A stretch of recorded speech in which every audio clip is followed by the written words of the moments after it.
시청자 여러분 안녕하십니까. 3월 13일 시사정담 시작하겠습니다. 이종근 전 데일리안 편집국장님 나오셨습니다. 시청자 여러분 좋아요, 구독 많이 눌러주시기를 부탁드리겠습니다. 이 국장님, 네네. 뭐 예상은 했습니다마는 네. 오늘 헌법재판소에서 최재해 감사원장, 네. 그리고 이창수 중앙지검장 등 검사 3명에 대한 판결이 내려졌죠? 네, 그렇습니다. 이게 왜 이렇게 관심이 있었냐면, 사실, 이게 너무 당연한 건데, 예. 그렇지 않습니까? 최재형 감사원장이 무슨 표적 감사를 했다는 등, 또는, 전현희 권익위원장을 내쫓으려고 감사를 했다는 등. 그게 표적감사죠. 예, 말도 안 되는, 예. 이 얘기들. 부실감사 얘기도. 있고요. 그렇죠. 이 용산 이전에 대한 부실감사.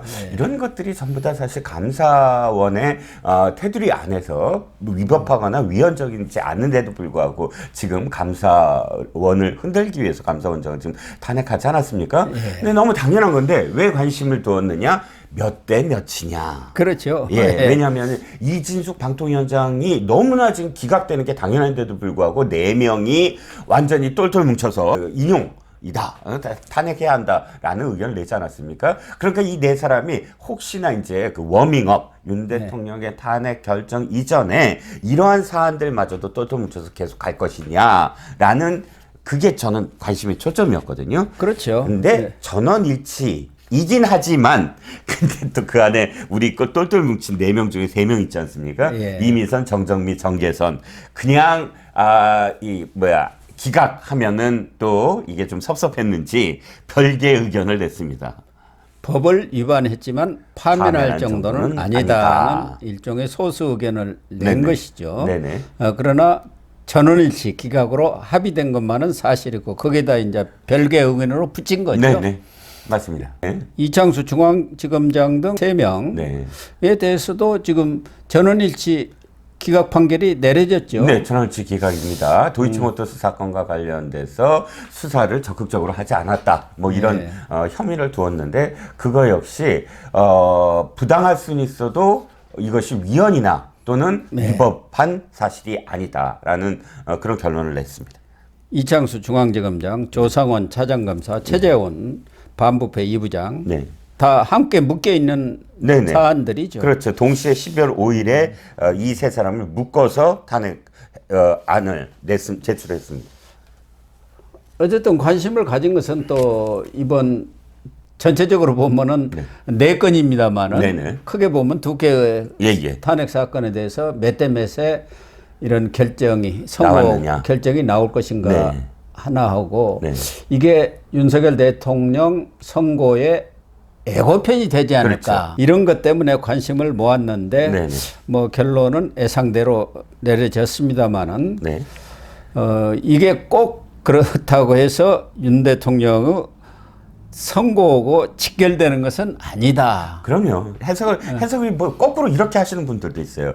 이것들은 전부 다 이때 전원일치로 빨리빨리 기각시켜주고 대신 윤 대통령을 잡기 위해서 이 우리 법 재판관들이 이런다. 이런 이게 맞는다 틀리다가 아니라 해석이 분분할 수밖에 없거든요. 그래서 지금 문제는 이번에도 뭐 한 3명 우리법 연구회 출신이랄까 진보 성향의 재판관들이 별개 의견을 내기는 했습니다만은 이재명이나 민주당 측 특히 여의도에서는 윤석열 탄핵 선고도 기각적으로 기울었다. 이른바 5대 3설이 쫙 퍼진 모양이에요. 저도 역시 이제 헌재에 어떻게든 뭐 한 다리 건너 두 다리 건너 귀동냥을 하고 있는데, 사실 솔직히 말씀드리면 어느 순간부터 그나마 뭐 분위기 정도만이라도 이렇게 얘기해 주던 사람마저도 기자들한테 전부 입을 항거하고 있대요. 굉장히 아무래도 그러겠죠. 워낙 민감하니까. 워낙 민감하니까. 그래서 사실 4대 4냐 5대 3이냐라는 어떤 설들은 전부 설이지 사실상 그게 어떤 근거가 있거나 현재 상황에서는 좀 그런 것 같습니다. 아주 철저하게 지금 다 어떤 얘기도 할 수 없게 지금 헌재가 닫아놓고 있거든요. 그런데 기류는 읽혀요. 이상 기류죠. 왜 이상 기류냐면 이 이번 헌법재판관 특히나 이제 문영배가 주도하고 있는 이 상황에서 무조건 3월 중순에 할 걸로 생각을 했거든요. 처음부터 민주당이 3월 중순에 나올 거다라고 설레발을 했고 또 문영배가 온갖 비판을 직면하면서도 아주 꿋꿋하게 모든 걸 다 막았잖아요. 변론 길이 길어지는 걸 다 차단을 하고 그냥 스트레이트로 해버렸습니다. 그러니까 사실 3월 중순이 넘어가는 게 조금 이상해요. 관례가 있잖아요. 관례가. 노무현 대통령은 11일 만에 했고 그다음에 박근혜 대통령은 14일 만에 했는데 벌써 17일이 지났죠. 17일. 이미 하루하루가 갱신이 되고 있는 거예요. 그런데 지금 제가 들은 거는 딱 한 가지 있어요. 지난번에도 말씀드린 건 또 비슷하지만 평결로 가지 못하고 있다. 평일을 지금 계속하고 있다. 평일을 계속하고 있다라는 겁니다. 의와 결이 왜 다르냐? 결은 결론을 내는 거예요, 그냥. 응? 그렇죠. 그래서 넌 뭐냐 해갖고 판결이 끝나면 결정문 써갖고 이제 선고를 하는 겁니다. 사실은 결정문은 이미 다 써져 있다는 네. 거예요. 헌법 연구관들이 기각의 경우에 대비해서 네. 또 인용의 인용의 경우에 경우에 대비해서 결정문은 써져 있고 판결이 끝나면은 그 결정에 따라서 택해가지고 거기에 헌법재판관들이 일종의 한번 쭉 읽어보고 사인만 하면 끝난다는 겁니다. 그러니까 이미 결정문은 써져 있는데 네. 평일을 해서 평결로 가지 않으니까 결정이 지금 못 되고 있는 것이죠. 그렇죠. 예. 결정문도 예외가 있습니다. 어떤 거냐면 별개 의견이 들어가거나 소수 의견 미리 연구관들이 쓴 거 이외에 그건 초안이거든요. 또 들어가야 되거든요. 그렇죠. 그걸 그러니까 이제 주심이 예. 총괄적으로 다시 결정문을 쓰는 거죠. 이른바 그렇죠. 언론으로 말하면 데스크를 보는 거죠. 마지막으로 그 과정이 있는데 현재 단계는 평결로 가지 못하고 있다. 이건 확실한 것 같아요. 평결 마지막 결론 단계로 가지 않고 있다. 평의를 계속하고 있다라는 겁니다. 그런데 지금 들리는 이야기는 네. 그동안은 문영배 헌재 소장 권한대행이 헌재를 주도하는 것처럼 이렇게 알려져 있었는데 네. 뭐 정영식 재판관이 주심이기도 하지만 네. 정영식 재판관한테 좀 눌렸다 이런 얘기도 흘러나오더라고요. 그렇죠. 지금 이 4명과 4명의 그 구성, 이진숙 방통위원장 때 4명과 4명이 딱 대치가 됐잖아요. 그러면 이 4명과 4명을 우리가 일단 이쪽이 인용파, 이쪽이 기각파라고 뭐 이렇게 추정을 만약에 한다고 한다면 인용파의 경력이 그 기각파의 경력보다 아주 낮대요. 아, 그렇군요. 이를테면 그럼 밀리죠. 판사의 그 경력 중에 가장 중요한 게 고등법원에 부장판사를 했느냐 안 했느냐. 아, 그러겠죠. 이게 고등법원에 부장판사를 하면 그 다음에 대법관이 갈 수 있는 가장 기본적인 이 경력이거든요. 그런데 기각파는 모두 다 고등법원 부장판사를 했던 사람들이고 아, 그렇군요. 인용파에서는 딱 한 사람. 그러니까 지금 문영배 소장 권한 대행만 고등법원 부장판사를 해보고 나머지 3명은 고등법원 부장판사를 해보지 못했다고 합니다. 그러니까 일단 이게 판사 아무리 똑같은 재판관 헌법재판관이라도 급이 다르죠. 급이 다르죠. 그리고 또 한 가지 지금 문영배가 뭐가 문제냐면 향판. 향판이죠. 부산에서만 했어요. 중앙에서 고등법원 부장판사 하지 못했다는 부산 거예요. 고법에서 예, 부산 고법에서 했어요. 또 향판으로 올라간 거니까 여기서 왜 급이 또 같은 고등법원 부장판사지만 말이야 이렇게 되거든요. 엘리트 코스가 아니라서. 서울 그렇죠. 고법에서 부장판사 한 것하고 부산 또 고법에서 부장판사 한 것도 다르려니와 그렇죠. 문영배 소장 권한대행은 PK 지역에서만 향판으로 평생을 보낸 분 아닙니까? 근데 문재인이 그때 변호사 하면서 잘 만난 모양이에요. 좀 봐주고 그랬겠죠. 그렇겠죠. 그래가지고 문재인이 집권하면서 좀 뜬 사람 아닙니까? 그렇죠. 재판관도 시켜주고. 그래서 그때 수근수근 됐어요. 아니, 암만 그래도 향판에 고등법원 부장판사를 했다고 하더라도 부산에서만 저렇게 계속 돌았던 부산, 울산 뭐 이렇게 부울경에서만 그렇게 다닌 사람을 어떻게 올려? 뭐 이런 얘기가 수근수근 됐거든요. 향판이 대법관이나 재판관 되는 경우는 없죠. 없다는 겁니다. 그렇죠.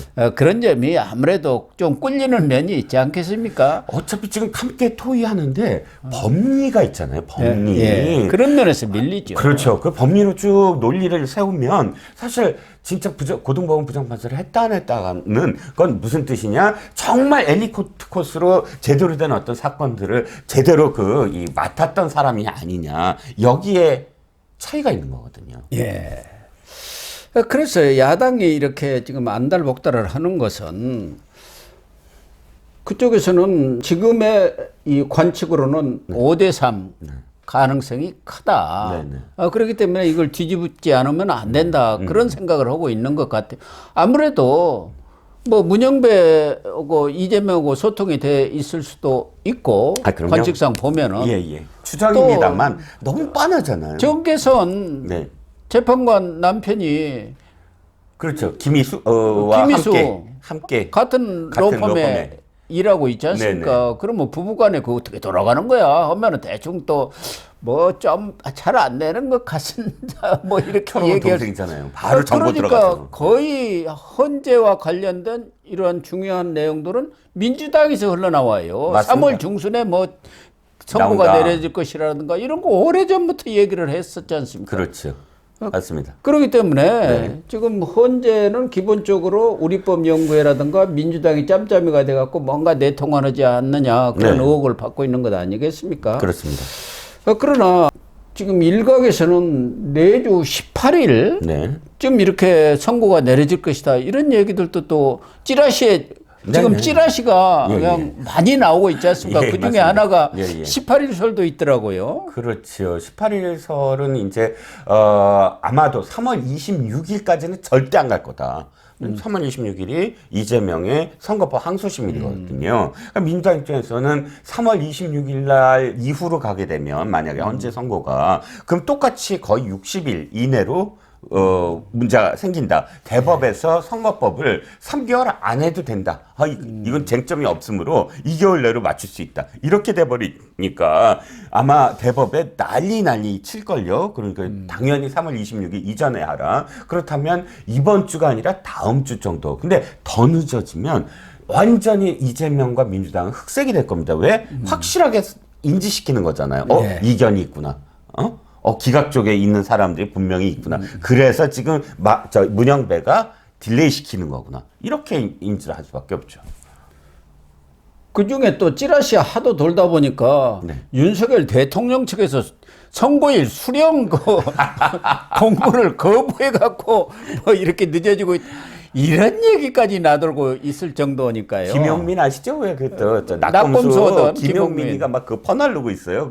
찌라시. 아니 그 말도 안 되는 얘기죠. 또 하나는 지금 5대3 이게 깨지지 않으면은 이 문영배 권한대행이 임기를 넘겨서까지 자기는 퇴임을 해버리고 그때까지 평일을 계속 끌고 가다가 퇴임을 해버리면은 윤석열 대통령의 직무정지는 계속되는 거다. 그렇지 않습니까? 그 생각까지도 하고 있다는 얘기가 흘러나오고 있어요. 그렇지 않습니까? 2명을 임명을 못하면 6명 가지고는 하기가 어렵거든요. 그렇죠. 그러니까 그 효과, 아예 직무정지의 효과를 계속 끌고 가는 것이죠.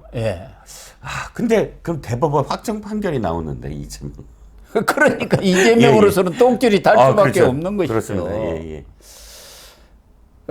아무튼 지금 현재 상태에서는 이 국장님 말씀대로 아직 평결까지도 넘어가지 않았다고 한다면은 시간이 꽤 걸릴 가능성이 크고 경우에 따라서는 거의 뭐 이재명 선고일보다 3월 말, 4월 초까지는 가지 않느냐 현재 상태로 봐서는 그런 얘기들이 흘러나오고 있습니다.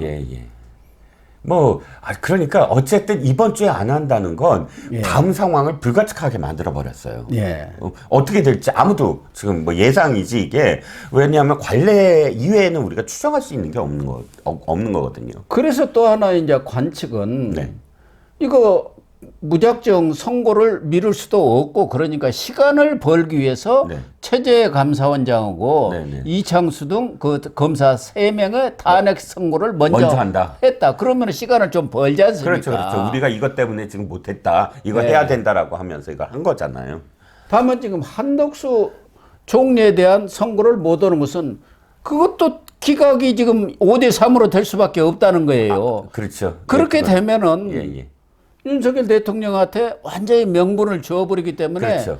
한덕수 총리는 또 지금 미루고 있는 그렇죠. 그러니까 이 윤석열 대통령 측 입장에서 보면 매우 긍정적으로 돌아가고 있는 거죠. 문영배가 이러지도 못하고 저러지도 못하고 지금 그러면서 시간을 끌고 있는 것 아니냐는 그런 관측이 나오고 있습니다. 맞습니다. 헌법재판소가 만약에 이번 주에 선고기를 잡았다고 한다면 지금까지 예정했던 모든 것들이 다 시나리오대로 간다 이렇게 우리는 생각할 수밖에 없어요. 그러니까 정족수를 채우면 네. 6명이 예. 되면은 나머지 2명은 거의 전원일치로 갑니다. 그렇죠. 괜히 반대했다가 나중에 표적될 필요가 없잖아요. 박제가 돼버리잖아요. 예. 그러니까 선고일을 잡았다는 것은 정족수를 채웠다 채웠다는 이 얘기가 됩니다. 6명을 채웠다라고 해석이 가능하죠. 예. 맞습니다. 그렇지 않으면은 상당히 밀릴 가능성이 크다. 그렇죠. 그러니까 한덕수 총리는 어쨌든 기각이 될 수밖에 없는데 몇 대 몇으로 나오게 되면 바로 그 다음에 이어질 대통령의 영향을 미치죠. 전초전으로 바로 영향을 미치게 되고 그 다음에 한덕수 총리가 기각이 되면 뭐가 또 문제냐면 한덕수 총리의 5가지 다 말도 안 되는데 사실 한덕수 총리를 당시에 탄핵한 건 딱 하나거든요. 예. 3명 임명 안 했다. 근데 3명 임명 안 한 것에 대한 정당성을 지금 부여하게 되잖아요. 그럼요. 앞뒤가 안 맞는 거죠. 지금 문영배 입장에서는. 어쨌든 지금 뭐 헌재 내에서도 네. 뭐 공식적으로 어떤 발표가 있는 건 아니지만 매우 심각하게 이견이 벌어지고 있다. 네네. 이런 생각은 들고 또 하나는 윤석열 대통령 측이라든가 또 우리 시청자들은 다들 뭐 생각들은 비슷할 거예요. 뭐 이건 당연히 기각돼야 하고 네. 나아가서는 각하돼야 한다. 하지만 경우에 따라서는 인용이 될 수도 있다는 점을 늘 염두에 두고 대비를 해야 한다. 그런 얘기죠. 그럼요. 왜냐하면 우리 법 연구에는 사상과 인형과 성향이 똘똘 뭉쳐서 아주 적극적이에요. 이게 표현하는 게. 그런데 보수라고 이야기하는 쪽은 이 좌파라고 얘기하는 쪽보다 사실 막 적극적으로 이걸 지켜야 된다. 이렇지 좀 점잖고 이런 그 분들이거든요. 그렇습니다. 그러다 보니까 이게 좀, 어떤 상황이 되면 사실 이게 아예 적극적으로 의견을 개최하지 않을 가능성도 있다. 이런 것들도 사실 염두에 둬야 된다는 겁니다. 그렇습니다.